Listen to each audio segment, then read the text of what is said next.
আমার ভালো লাগছে আবার খারাপও লাগছে। বাবরের টিম হেরে গেছে। এক্সপিরিয়েন্স প্লেয়ারের অনেক দরকার। তার বাবর রিজন যে এক্সপিরিয়েন্স প্লেয়ার অনেক দরকার।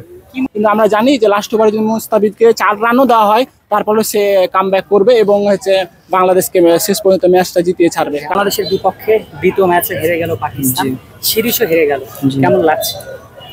আমার ভালো লাগছে আবার খারাপও লাগছে। বাবরের টিম হেরে গেছে। আমার মনে হয় এক্সপিরিয়েন্স প্লেয়ারের অনেক দরকার। এরকম ক্রিটিক্যাল সিচুয়েশনে এক্সপিরিয়েন্স প্লেয়ারের অনেক দরকার। বাবর রিজন যে এক্সপিরিয়েন্স প্লেয়ার অনেক দরকার। কি মনে হয়, ব্যাটিং ডিপার্টমেন্ট খারাপ করেছে নাকি বোলিং ডিপার্টমেন্ট? পাকিস্তানে আসলে বোলিং ডিপার্টমেন্টটা অত উন্নতি করতে পারেনি, বাট আমার মনে হয়েছিল একটা সময় যে আসলে পাকিস্তানি ইজিলি ভাবে ম্যাচটা হেরে যাবে, বাট বাংলাদেশ যেভাবে ম্যাচ জিতবে। বাট একটা সময় মনে হলো যে আসলে পাকিস্তানকে একটা অনেক ভালো করছে, কারণ হচ্ছে আমি তাদেরকে একটা বিষয় বলতে চাইছি যে তারা হচ্ছে যেভাবে কামব্যাক করছে, হ্যাঁ, এটা আসলে অকল্পনীয়। মিরপুরের মতন এই গ্রুপ উইকেটে আসলে কামব্যাক করা অকল্পনীয়, কারণ হচ্ছে পাকিস্তান টিম বারবার বলতেছে মিরপুরের মতো এরকম উইকেটে তাদের খেলানো হচ্ছে নিজেদের মধ্যে। আর তাছাড়া পাকিস্তান এ ক্যাটাগরির টিম নিয়ে পাঠাইছে বা হচ্ছে বাংলাদেশে আইএসএ খেলতেছে।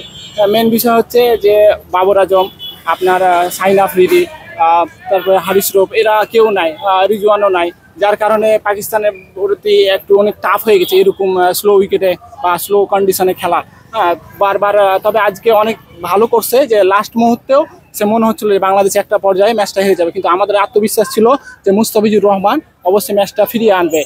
তাকে হয়তো 18তম ওভারে যদি নিয়ে আসা হতো তাহলে আর একটু ইজিলি ভাবে ম্যাচ জিততাম, কিন্তু আমরা জানি যে লাস্ট ওভারে যদি মুস্তাফিজকে 4 রানও দেওয়া হয় তারপরে সে কামব্যাক করবে এবং বাংলাদেশকে শেষ পর্যন্ত ম্যাচটা জিতিয়ে ছাড়বে। কারণ একটা প্রশ্ন করতে জি।